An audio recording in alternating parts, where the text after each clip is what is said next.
Sumainyo ang Panginoon. At sumaiyo rin. Ang mabuting balita ng Panginoon ayon kay San Mateo. Papuri sa iyo, Panginoon. Noong panahong iyon, nagpunta si Jesus sa lupaing malapit sa Tiro at Sidon. Lumapit sa kanya ang isang Kananeyang naninirahan doon at malakas na sinabi, Panginoon, anak ni David, mahabag po kayo sa akin. Ang anak kong babae ay inaalihan ng demonyo at masyadong pinahihirapan. Ngunit gaputok may di tumugon si Jesus. At lumapit ang kanyang mga alagad at sinabi sa kanya, Pagbigyan na nga po ninyo at nang umalis. Siya'y nag-iingay at susunod-sunod sa atin. Sumagot si Jesus, Sa mga tupang naliligaw ng sambayanan ng Israel, lamang ako sinunggo. Ngunit lumapit sa kanya ang babae, lumuhod sa harapan at ang sabi, Tulungan po ninyo ako, Panginoon. Sumagot si Jesus, Hindi dapat kunin ang pagkain ng mga anak upang ihagi sa mga tuta. Tunay nga po, Panginoon, tugon ng babae. Ngunit mga tuta man ay nagsisikain ng mumong nalalaglag sa hapag ng kanilang Panginoon. Kaya't sinabi sa kanya ni Jesus, Napakalaki ng iyong pananalig, mangyayari ang hinihiling mo. At noon di, gumaling ang kanyang anak. Ang mabuting balita ng Panginoon. Pinupuri ka namin, Panginoong Hesukristo. Maupo ang lahat. Isang magandang umaga po sa inyong lahat. Ngayon po ay Miyerkules ng 18 linggo sa karaniwang panahon. At sa atin po narinig na ebanghelyo mula kay San Mateo, tayo po ay pinaalalahanan muli sa pamamagitan ng halimbawa na ipinakita nitong isang babaeng Kananea na tinuturuan tayo na sa ating pagdarasal, sa ating pagdulog sa Panginoon ng ating mga kahilingan ay hindi tayo dapat mag-demand. Kundi yung tamang pag-uugali, tayo po ay naninikluhod at umihingi lamang ng habag mula sa Panginoon.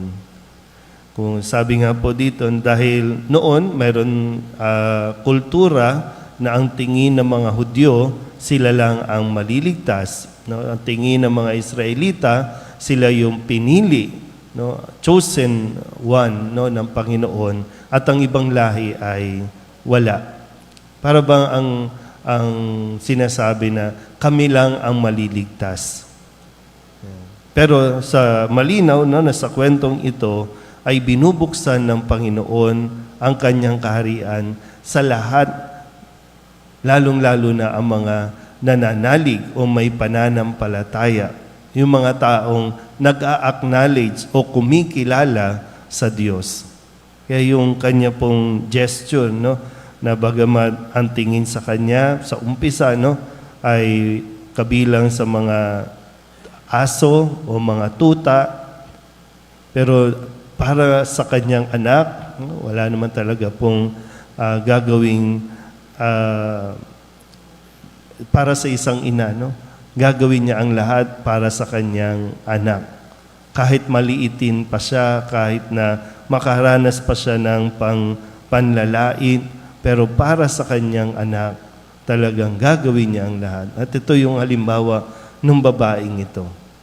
Nanhalig, nanampalataya kay Jesus, tinanggap si Jesus at ipinahayag yung pananampalataya, kung kaya't siya po ay pinakinggan at pinagbigyan sa kanyang kahilingan. Pinagaling at pinalayas yung masamang espiritu na sumanib o sumapi sa kanyang anak. Yan nawa, patuloy din natin tingnan ang atin po mga sarili sa harapan ng Diyos. Hindi natin deserve lahat ng hinihingi natin, pero dahil sa kabutihan ng Diyos, ibinibigay niya ito. Isa lang yung kailangan natin din na maipakita. Kinikilala ba talaga natin siya? At sa pagkilala nating ito, nananampalataya ba tayo talaga sa Diyos?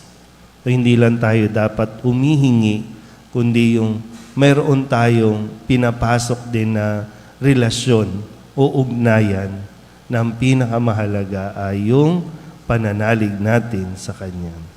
Kung ipagkaloob sa atin ng Diyos ang ating kahilingan, salamat sa Diyos.